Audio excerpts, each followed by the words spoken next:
Salut les gars, j'espère que vous allez bien. Alors aujourd'hui on se retrouve pour une nouvelle vidéo et j'espère que j'ai réussi à continuer mon truc d'une vidéo par semaine jusqu'à la fin de l'année. Donc là je crois qu'on est censé être la 4e.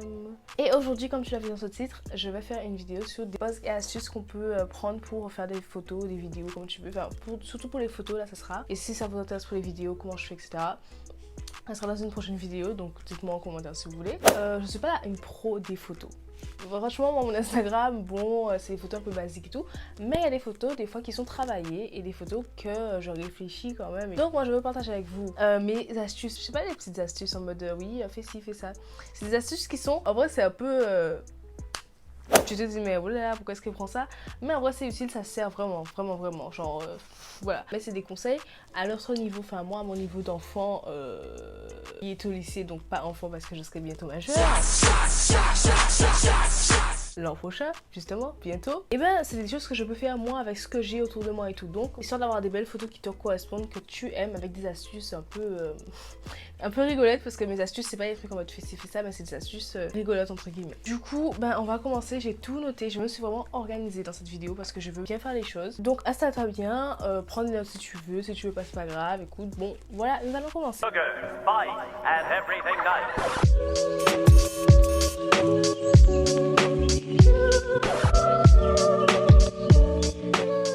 Donc la première astuce c'est pour quand tu prends des photos avec des gens, parce que souvent quand on prend des photos avec des gens on est déçu, soit pas content, soit très exigeant en fait parce qu'on a déjà une idée en tête et des fois ça se passe pas trop bien, c'est pas exactement ce qu'on voulait, etc.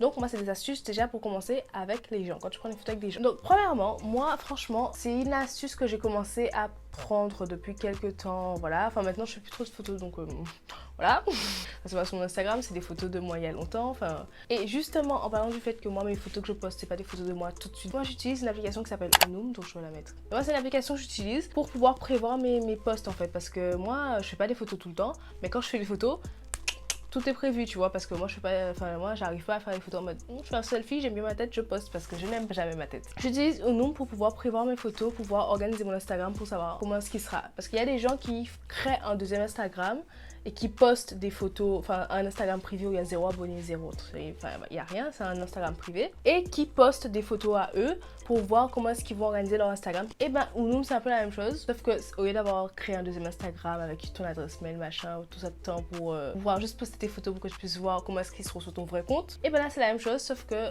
t'as rien à créer en fait. Tu connectes ton compte Insta à Anoom et après tu mets tes photos, tu les organises comme tu peux. Tu peux même les modifier, il y a des filtres et tout, donc c'est vraiment très complet.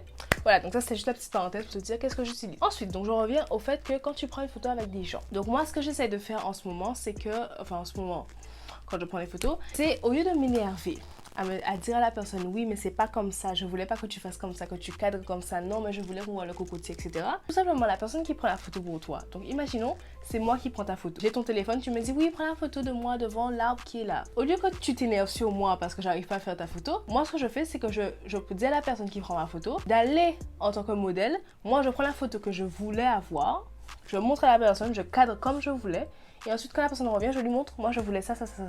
Donc essaye de reproduire la photo que je te montre là maintenant. En fait, le truc que quand on fait des photos et avec quelqu'un, on comprend pas trop, enfin on a du mal. Toi, ce que tu vois dans ta tête, c'est pas ce que la personne, elle comprend. La meilleure façon de pouvoir être sur la même longueur d'onde, c'est d'avoir une photo et de montrer à la personne. Donc voilà, moi ce que je te propose de faire, c'est de dire à la personne qui te prend en photo d'aller en tant que modèle juste 2 secondes, juste pour que tu puisses lui montrer ce que tu as en tête. Tu prends la photo, tu lui montres, tu lui dis moi c'est ça que je veux, donc essaye de reproduire ça. Et voilà, et là le problème est réglé, tu as la photo que tu veux et même la personne peut te donner des petites suggestions, enfin voilà, franchement en montrant l'image visuelle de ce que tu veux, la personne comprend beaucoup plus facilement. Voilà, ensuite une astuce, par contre cette astuce me fait trop rire parce que même quand je le fais devant le miroir, c'est oh là là mon dieu. Ça c'est une astuce qui va comme pose en fait, donc ça rejoint un peu les deux, c'est une astuce pose, tu vois. En fait, tu vois les photos Instagram des filles qui sont en mode... genre, elle fait les photos en mode la bouche un peu entrouverte, en mode le regard un peu waouh, tu vois.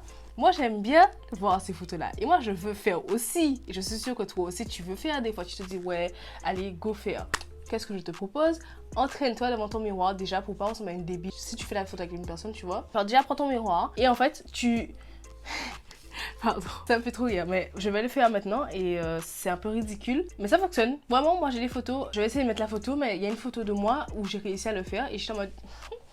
Donc en fait, pour réussir à le faire, moi ce que je fais, c'est que je me donne dans ma tête un compte à rebours. C'est-à-dire que par exemple, tu fais une photo avec quelqu'un comme d'hab, voilà. Et dans ma tête, je tourne la tête. Vous vous mettez d'accord, je dis à la personne, quand tu me dis 3, tu prends la photo. Donc la personne fait un compte à rebours. Et pendant qu'il fait le compte à rebours, toi tu tournes ta tête. 1, 2, 3. Ouais, faut pas que je le fasse en parlant parce que sinon ça fonctionne pas vu que je parle.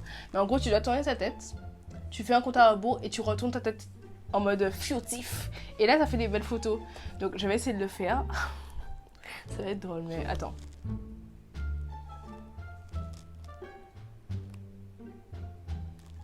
Tu vois cette tête là? C'est la tête des filles fraîches. C'est une dernière fois, mais je ressemble vraiment à une débile en fait. Donc, t'as vu ça?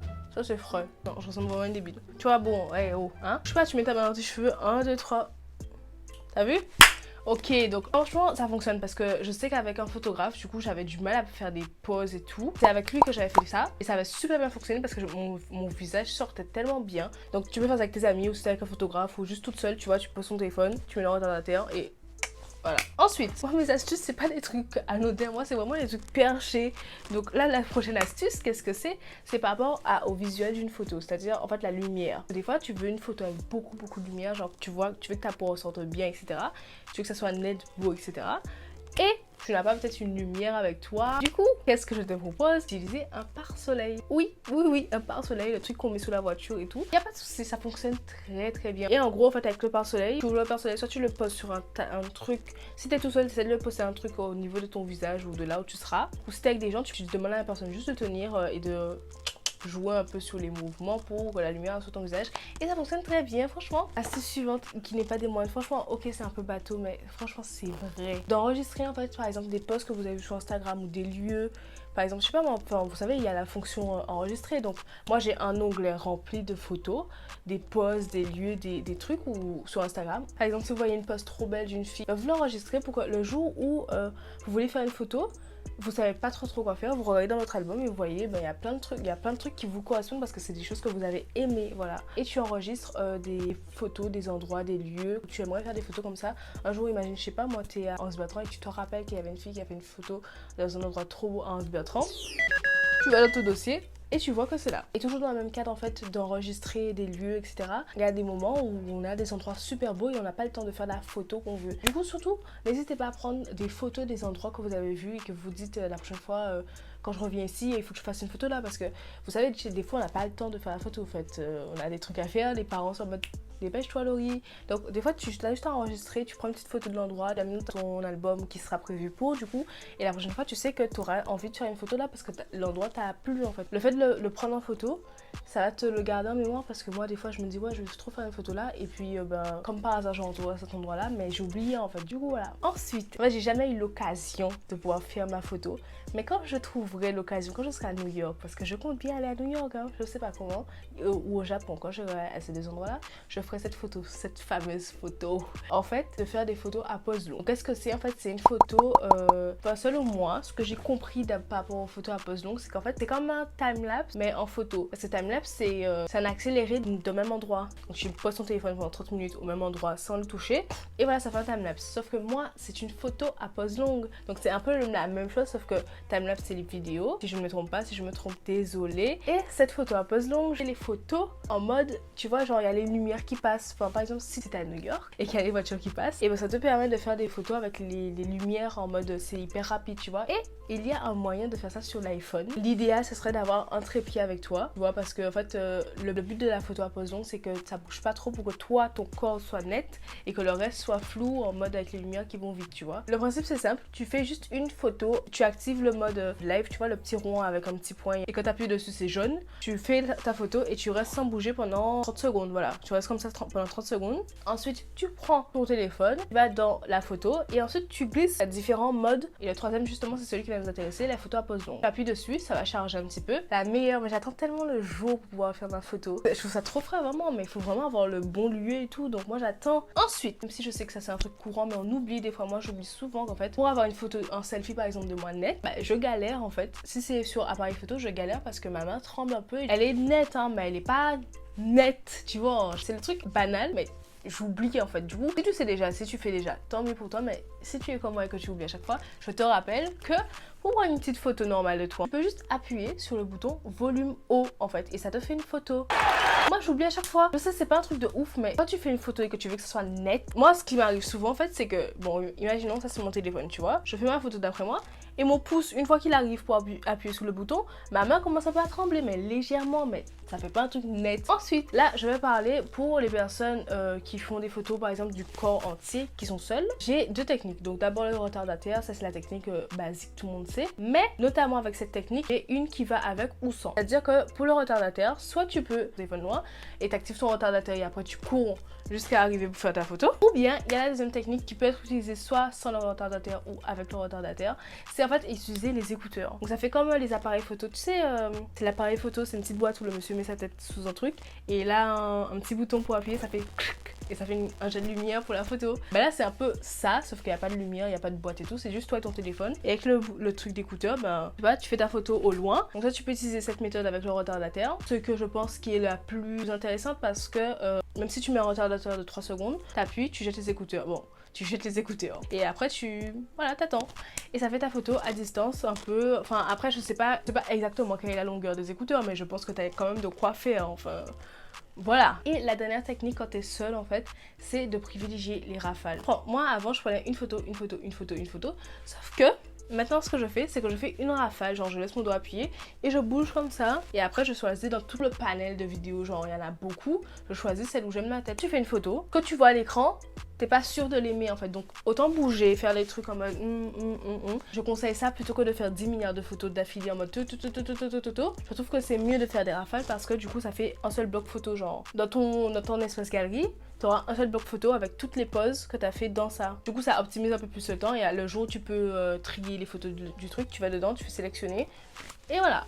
Ensuite, moi, un truc que je conseille aussi avant de faire la photo, ça dépend si tu fais tout seul ou avec quelqu'un. Si c'est avec quelqu'un, tu lui demandes de jouer avec les filtres par exemple, parce qu'avec les filtres d'iPhone pour les photos sont pas mal. Essaie de jouer avec les filtres des fois juste pour voir, même si c'est moche et que tu n'aimes pas, mais juste pour voir, pour avoir différents styles de photos. Tu mets en noir et blanc ou bien voilà. Parce que moi par exemple cette photo là, c'est une photo normale. Au début j'ai commencé à faire des photos en mode couleur normale et pendant que je faisais les photos, j'ai mis en noir et blanc et c'est sorti super bien. Du coup j'ai essayé d'être très complète, enfin de te dire tout ce que j'avais noté. Donc là c'est bon, j'ai fait le tour je pense. Du coup là cette vidéo est terminée, j'espère qu'elle t'aura plu. Voilà, j'ai essayé de donner des astuces qui peuvent plaire ou pas. J'ai essayé de partager ce que je sais et des choses qui sont pas récurrentes, tu vois, parce que bon, après il y a des choses que j'ai répétées. J'ai essayé de donner des astuces un peu anodines. Du coup j'espère que ça te plaira, j'espère que tu les utiliseras. Et puis voilà, bisous, je t'embrasse.